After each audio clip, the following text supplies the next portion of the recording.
Hey there, folks. This is the Best Movie Year, where we take a look at the films of 1987, trying to determine, is it the best movie year? It's right there in the title. This week, we are taking a look at Creepshow 2, which you may be surprised to find out is the sequel to a movie called Creepshow. Simon, before we dive into the conversation and do our pleasantries and hellos and whatnot, let's just watch the trailer. Maybe you don't get out much. Oh, this is crazy. Come on, it's not so bad once you're in. Or maybe you just have other things on your mind. But few like movies that will keep you stuck to your chair. Stephen King and George Romero have conjured up an all-new Creepshow just for you. Creepshow 2. I mean, what is it? I'm gonna swim for it right now. So don't just sit there. Walk. One more step and blam! Run. It's impossible! Swim if you have to. I got you! But whatever you do, don't take your time. Because the scares come twice as quickly in I beat you! Creepshow 2. All right, Simon, cards on the table. I didn't like this movie. I can tell. Putting it Your out opening there. was flat, and you showed no interest all in whatsoever for the premise of the podcast, and I think that comes from your dislike of Creepshow 2. There, I've said it. It's out there. This was released on May the 1st, 1987. I quite liked it. You know, it's interesting that some of the stuff we've watched here on the podcast that I've sort of gone, I liked it back then, but I don't like it now, or... In this one, it's almost the opposite. I was never a big Creepshow fan, the first film, despite being a huge fan of the Stephen Kings and the George Romeros of the world and the Tom Savini, who all played a part in the first one and to a lesser extent played a part in this one. And it's an anthology film, which we'll get to a little bit later on, but it's a very sort of 80s kind of beast. They're still around now a little bit, but they were quite prevalent back in the 80s. But I'm going to say this one has enough moments to make it enjoyable. You don't really find movie anthologies in the same way. Like, they still kind of exist in the horror realm. So there were those VHS movies, which I think were anthologies. And yeah, they were a thing in the 80s. And obviously Twilight Zone, the movie, was a big deal, and it still remains a big deal for me. There was Emilio Estevez's thing called Nightmares, the original Creepshow. And they never really go away. I guess last year we had Kinds of Kindness, which was the Yorgos Lanthimos film with Emma Stone, which was an anthology thing. But they're not a studio-favoured genre much anymore at all. yeah, I mean, it's very much the domain of TV programs. And even the anthology TV shows really kind of died off quite heavily in the last couple of years, which I'm very thankful for, frankly. Not a fan. I always find them, and Creepshow 2 is a perfect example of this. It's like a collection of short films, which is essentially what it is, and some short films you like and some you don't, and so it always leaves you the very best an anthology film can hope for is that you like most of the stories in it, and that's kind of what we found with a lot of the ones back in the 80s. As we're recording this today, there was the release of Netflix's Love, Death and Robots. So there's volume 4 of that coming out. And the one complaint I had with that was that Netflix really just released what were kind of just like a folder of animated films, and it wasn't necessarily like a edited curatorial experience in the same way that I kind of like the experience of watching something like Creepshow, where they are films that are tied together in some way, and that probably takes me back to, from an animation standpoint, thinking about anthology cartoons like Liquid Television back in the early to mid-90s, which found a way to do that. You do find in animation sometimes they do anthologies, sometimes in there's romance anthologies that you tend to find, and then horror. Black Mirror is the other big one that's sort of in the headlines at the moment as we record this, the latest season of Black Mirror, and that's a very successful anthology one, but it's one of the few super successful ones, but yeah. Oh, for sure. Yeah, for sure. So with Creepshow 2, as I mentioned, released May the 1st, 1987, let's have a quick run-through of the plot. Plots, yes, exactly. A boy takes delivery of the latest issue of the Creepshow comic, and 3 tales of terror unfold from its pages. Dime store Indian chief Indian chief Woodenhead seeks vengeance after his store owner friend is slain. 4 college kids are hunted by a killer oil slick in the raft. And a woman driving home late one night hits the hitchhiker who won't stay dead. And that's kind of all you get with this. There is a wraparound story done in some terrible animation that is about the boy getting revenge on the bullies who stuff up his Venus flytrap seeds. Wow. And that's the wraparound. That's what you get with Creepshow 2. It's less ambitious as a production than Creepshow 1, but I think the stories are just as involving to varying degrees. The problem is they all go on for 30 minutes apiece, and they're not 30 minutes of story for any of them. Not at all. Not at all. In fact, let me read to you, and I'm jumping ahead a little bit here. It's got a 29% rating on Rotten Tomatoes, which I think Too is high. Kind of high for this. A review from the period by the esteemed Janet Maslin of the New York Times, which I can't believe they gave column space to Creepshow 2, but they did. 3 suitably grisly ideas that are only glancingly developed. The episodes are marginally interesting, but each is a little too long. Each could be fully explained in a 1-sentence synopsis, which is kind of exactly what I did. So, yes, I kind of agree with Janet on that one. Yeah. That half an hour a piece is too much. So the first Creepshow had, I think, 5 different stories in it.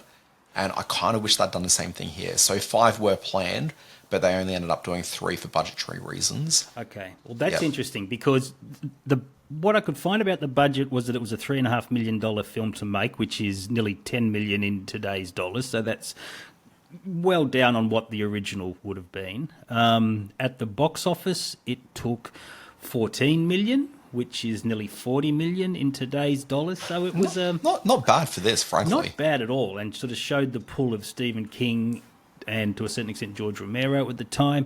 On the box office 1987 Mojo chart, it came in 81st. Now the nearest best movie year title to that is Woody Allen's Radio Days, which is 75th. So it was kind of in that programmer sort of mould, which hit its core audience but didn't achieve much else. But yes, I would say that 14 million isn't too bad for this film.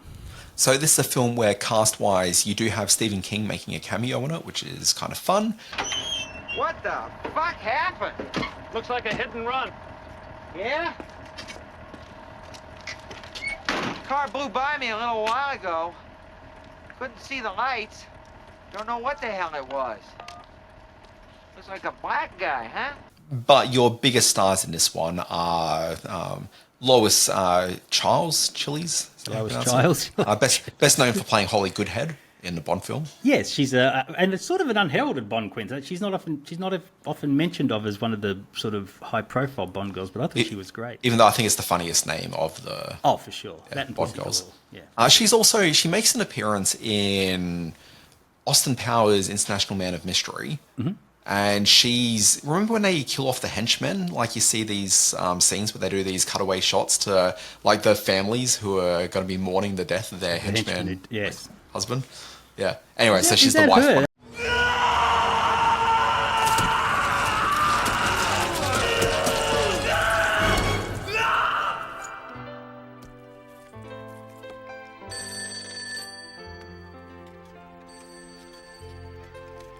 Hello? Yes, this is Mrs. Harlan. Yes, my husband is a henchman in Dr. Evil's private army. What? Oh my God. Thanks for calling. Hi, Mom. Sit down, Billy. I've got some bad news. Your stepfather was run over by a steamroller.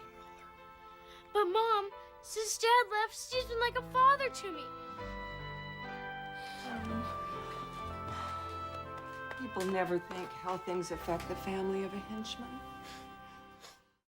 So anyway, she's in that. George Kennedy's in one of these films. Dorothy Lamour. Okay, now that's a big deal because she was a sort of a glamour queen of the golden era of Hollywood, and by this stage she'd sort of gotten into the TV episodes and small movie roles of her career. But I'd call this Creepshow 2 Road to Me Feeling Sleepy on the Couch. Nice reference to her road to film appearances with Bing Crosby and Bob Hope from back in the day. Look it up, kids. In fact, go and watch them, kids. They're cute. I told you I'd found a funny joke that I was going to drop into the podcast when I was walking this morning. That's what it was. That's the one. Okay, we can all switch off now, everyone. Dan's done his funny joke. Yeah, exactly. Tom Savini's in this one as well, and Tom Savini, for fans of horror, he's been there and seen and done it all. But as a face, people probably know him best on like a broad mainstream kind of a thing. From Dusk Till Dawn, he was the guy that had the groin gun, which was very memorable from that film. Very memorable. Yeah, Savini obviously is a huge name amongst the horror movie crowd, and under Tom Savini, people like Greg Nicotero and who was in charge of the whole Walking Dead effects department, all that. So, yes, you're absolutely right. This is a big deal. And I mean, the fact that King and Romero and Savini are all under the one banner, I mean, that's a huge pull for fans of the genre and getting people along to this. I just think that the fact that these are A, overlong, B, not particularly scary, although they are quite gruesome. Quite gruesome in certain bits. Is a pull, and I guess the point I want to make is, and I'm skirting around it a bit here, but having been raised on B horror movies, VHS releases, and B horror movies at the cinema, this is a long way from being the worst of them. It's a long way from being the best of them, but there's enough in here to suggest that we are seeing some not particularly ambitious, but at least effective, scary movie moments. And that was, I sort of found that was comforting and kind of a warm blanket for me to go back into. Yeah. I don't think it's terrible, but at the same time, it's not necessarily worth watching. So look, you mentioned Greg Nicotero a few minutes ago, so it's probably just worth mentioning that there was a Creepshow anthology TV series that was produced for Shudder. Greg Nicotero was effectively the showrunner of that one. I found that to be a really unsatisfying program, but I think it's just off the basis that it was Creepshow. So Creepshow, when you're watching it, it's meant to sort of harken back to the EC comics of the 1950s. So these are things like the Tales from the Crypt comic books, which were adapted as a HBO TV series a couple of years after this came out. So early 90s, I think it's like maybe even 1990s or 1992, somewhere thereabouts, they did a high-budget anthology horror series, which had, in the same way the Creepshow movies do, wraparounds with the Crypt Keeper in this one, and not the Creeper, I think is the character in this, which is just a rip-off from the Crypt Keeper from the comics. Oh, for sure. And with that one, the Crypt Keeper was genuinely funny, and it had like a real energy to it with some real premium filmmakers coming to the table with it. Certainly with the first one, you've got Romero involved, so like there's a quality name there, but in the sequel, like it's not at that same level. And so even the fact that this was always a pound knockoff of the EC comics, okay, like it just kind of feels like it's an even lesser experience here with the second film. So it's directed by... Particularly in hindsight with the Tales from the Crypt TV series firmly in my mind. Oh, for sure, yeah. All the sequences in this one are directed by a guy called Michael Gornick, who I had never heard of. The great Michael Gornick. The Michael Gornick, and he got the gig. What's your favourite Michael Gornick film? Oh, well, it'd have to be Creepshow too, because I can't name any of the other 7, and nor can anyone else. He was Romero's DOP on such classics as Day of the Dead and Dawn of the Dead, and the original Creepshow. So I guess he was given the green light to make his first movie under the Romero banner here. To say it's not. There's a sort of pedestrian nature about the way it's directed. A lot of the stunt work and a lot of the music does the heavy lifting for the scary moments. The animated wraparound story. Actually, there's a really interesting thing about this. Those animated moments, which are a total cost-saving measure. The way that ends with the giant Venus fly traps eating the bullies. Spoiler alert. They needed to be a live action sequence because that would have been a great way to end the movie. Even if it was stop motion or something like that, it would have been a great way to go out on. They're made by a guy called Rick Catazone, and he's been on Best Movie Year before. You will remember how much I fell in love with that sequence in Evil Dead 2 of Henrietta the Headless Dancer, the stop motion skeleton dancing of the girlfriend who's been killed. That was all him. Rick Catazone did those sequences. So he does good work, but he doesn't do good animation. No. So look, there are 3 stories in this one. So the first one revolves around a cigar store Indian, like one of those wooden cigar store Indians, coming to life and wreaking some vengeance. The second one is the teens who decide they're all going to go to the lake during the middle of winter for, potential sexy times, but it's really just a cold, terrible lake. But then they find like a big oil slick in the middle that murders them. And then there's a third one, which is a woman of questionable moral character who ends up hitting a hitcher on the side of the road who decides to wreak vengeance. Now, the first one is a complete write-off. I don't even really want to bother talking about that one. But The Raft, I thought was wait. There is one thing we should mention about Chief Woodenhead. First of all, quotes like "you're too good to these people" and "the wooden chief," none of that's really palatable in 2025. It is terrible. But do you know who played, going full red face as Sam Whitemoon, one Holt McCallany? I did know this. Oh, you did know this. Now, the man who seems obsessed because he's been growing his hair for 9 years, he says that a couple of times, and is desperate to have a Hollywood career for some reason, a young Holt McCallany. Now, how do people know Holt McCallany? From films like Fight Club, from TV series like Mindhunter on Netflix. People who know him from the... Creepshow 2? What are you laughing at? the Joss Whedon version of the Justice League movie. All right. Yeah, where Batman swings around buildings with Holt McCallany. Sorry, continue on. You've got the giggles. Dan's making himself laugh. Anyway, but that's all we need to say. It's the dumbest sequence I've ever seen in a movie. It's fantastic. I loved it. Yeah, so to see him pop up or to see his name pop up in this is a very young man with a very darkened face. So there's a lot about Chief Woodenhead that doesn't cut it in the modern parlance. So let's move on from that. The Raft. Now, The Raft is my favourite of these two. I don't think it's necessarily the best, but this is the one about the 4 teenagers or the 4 college kids who swim out to a pontoon in the middle of this disgusting lake and are surprised when there's a giant, I guess it's like an oil slick. There's sort of like an ecological theme to this, but not really.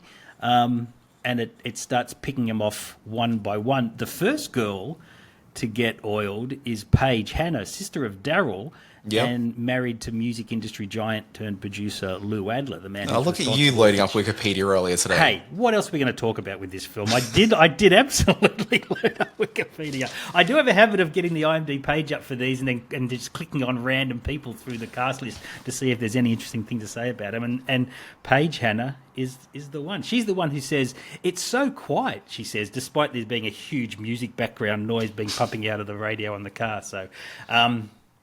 So look, the thing that I was thinking about through the entire sequence of this is that you got these 4 teenagers, 2 guys, 2 girls. Although in my mind there were 5, and I was just there trying to work out what happens to the third girl. There wasn't a third girl. There wasn't a third girl. I'm still convinced there was a third girl in there, but 4 teens, 2 of them, they've been smoking a bit of weed. They've headed out to this lake that's really cold. One of them, the guy who's the sort of smarter one of the 2, he's giving a bit of a monologue to himself. He's just trying to psych himself up into getting into the water, saying, "Hey, look, I'm doing this to get laid," all that sort of business. I didn't understand why they're all turning up to this lake and it's not a bit of skinny dipping on account of the fact that it's a teens go to the woods and go for a swim in a lake story. It just kind of struck me that there should be some skinny dipping. And I thought, well, clearly they just chose they didn't want to have nudity in the film. That felt a bit gratuitous. But then towards the end of the sequence, when this girl is passed out on the raft after having been up all night trying to save herself from being murdered by an oil slick, he just starts, caressing her. Sexually assaulting her. Yep. And I don't know why she wouldn't wake up from that. She was just tired. It wasn't, Anyway, it was all a bit odd. But anyway, there's a little bit of nipple action taking place there. So why not just do skinny dipping to begin with? But like, why not just do skinny dipping? Like, the only reason that sequence is there Yeah. isn't necessarily to show that he's involved in sexual assaults as much as to, just show some nipple on screen. Well, exactly. It's gratuitous. It's horrible. That But actress... why not do it from the beginning? I don't understand that. It's just That odd. actress is Jeremy Green. Her name's Jeremy. Very strange. And she was Greg Nicotero's girlfriend at the time. At the time. At the time, not for long after that scene, but at the time. She was most famous, and I am really diving into the trivia here, she was most famous as she's got an identical twin sister, and they were one of the Double Mint twins in a 1987 Wrigley's chewing gum campaign. So there you go. I'm going to put that into the newsletter. So if you haven't seen the newsletter by now, go and check it out. Lead with that. It's very interesting. Lead with that. Yeah. Also, you can tell the water was cold because Randy obviously regrets wearing those yellow briefs.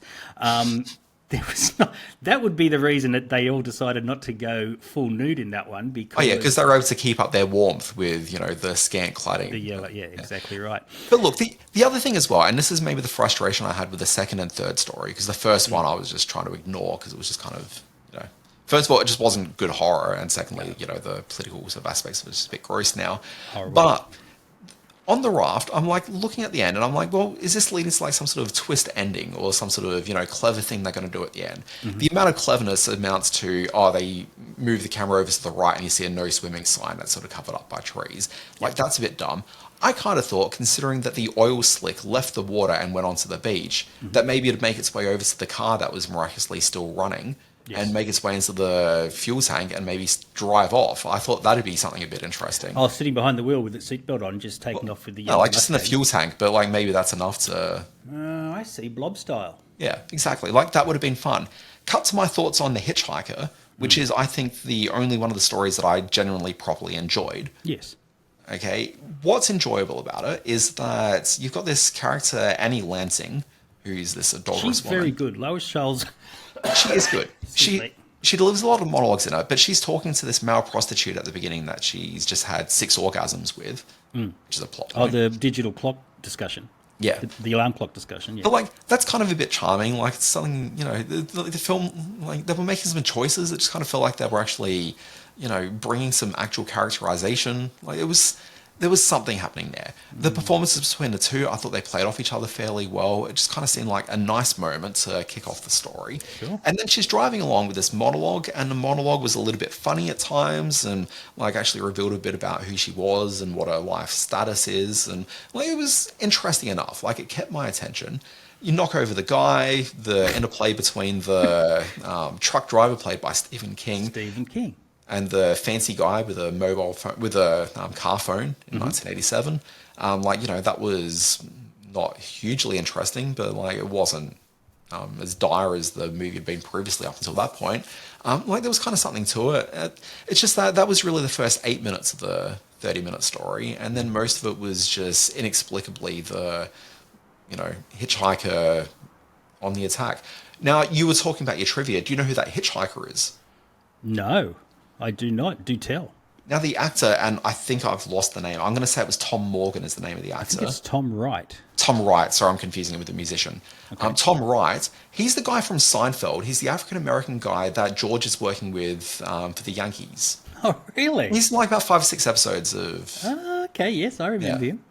Yeah. So anyway, it's that guy. Early role for him. That's, well, maybe not that early. Seinfeld wouldn't have come too far after that. Maybe 7 or 8 years. 7 or 8 years, that's enough. Yes, this featured one of my 2 favourite sort of disgusting moments in this movie. The first one was when Rachel gets her face sort of, just following the sexual assault, she gets her face sort of sucked off by the black goo in the raft. Can you say that phrase? That's, well... It's 1987, remember? You probably can. And the other ugly death is when the hitchhiker is leaning up against the tree and she's just backing forth and roaming him against the tree, and you see his legs jitter and his arms jitter. That was a horrible sequence. Well, sorry, just on that, 'cause I was heading off somewhere. So in the way that I kind of wish that the oil slick story had had a better ending, the hitchhiker, it ends up with a sort of plot twist where she was stressed out for the entire film until she, brutally murdered the guy with the car. Yeah. That she needed to like get home to the husband so that the husband wouldn't think that she's having an affair. That's right. And that she'd said that she was going to be home at 11:30. Or sorry, he said he'd be there home at 11:30, and I'm going to meet at the house. And because and she was late because of the alarm clock discussion. Yeah. But the guy was apparently meticulous about making sure that his place is on time if promised. But then she gets to the house after being waylaid by like all the sex and the orgasms and then the murder. Sure. Okay, and she turns up and the guy's not there. I thought the interesting plot twist would be that she stumbles into the house and you start seeing the photos around the house where the husband is actually the hitchhiker.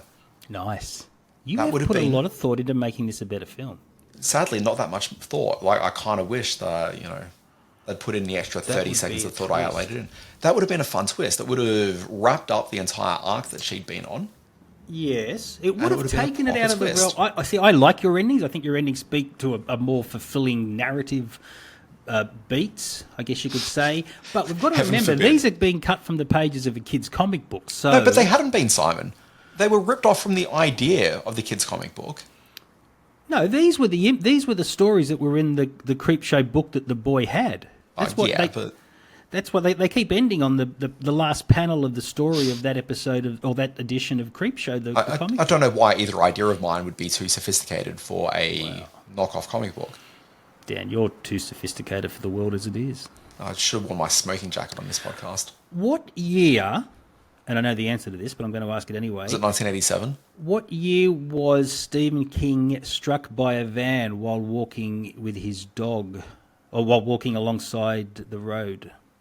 Wasn't that well after this, or...? Well, that's what I find strange, because Stephen King, as you've correctly pointed out, played in a very brief scene the truck driver who finds the man who's been hit and killed by Lois Charles in the last episode, The Hitchhiker. And then, in 1999, he himself was struck by a car while walking in North Lovell, Maine. So there's a little bit of creepy sort of precognition associated with his scenes in this film. Now, look, I'd say I think that's all a bit of a reach, except there is a line that he says in as the truck driver. He says something to the effect of, "This happens all the time." Happens all the time, And so lady. that makes it a bit creepy. I know. That is That's weird, a proper isn't it? creep show right there. It really is. All right. Most memorable scene? Dan? Look, I would say in terms of gore and horror, the girl when she's lying on the raft and the oil comes up and starts dripping off her face, Tick. like that was properly disturbing. Yeah, the gooey demise of Rachel is exactly what I've got written here for that. When she turns over, the face is melting, and then takes over her whole body and sort of sucks her down into the water.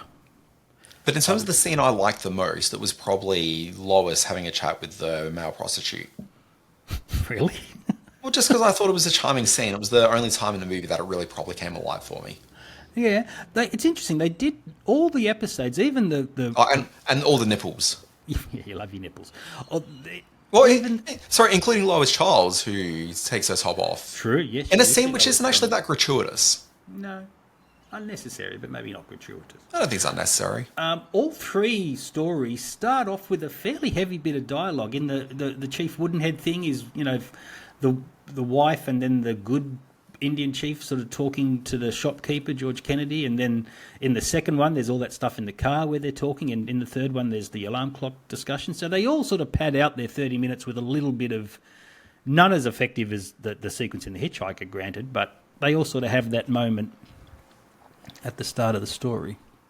MVP for me, acting wise, I guess it's Lois Charles in the final episode. Yeah, no question. But I guess the best moments are the Savini's bloody sort of effects work in this. It does turn on the gore a little bit more than I remember. I didn't remember the raft being quite as gooey and icky and quite terrifying when the oil stick, which kind of looks like a big piece of looks like a giant plastic bag just being pulled across the top of the water, doesn't it? It's not very convincing.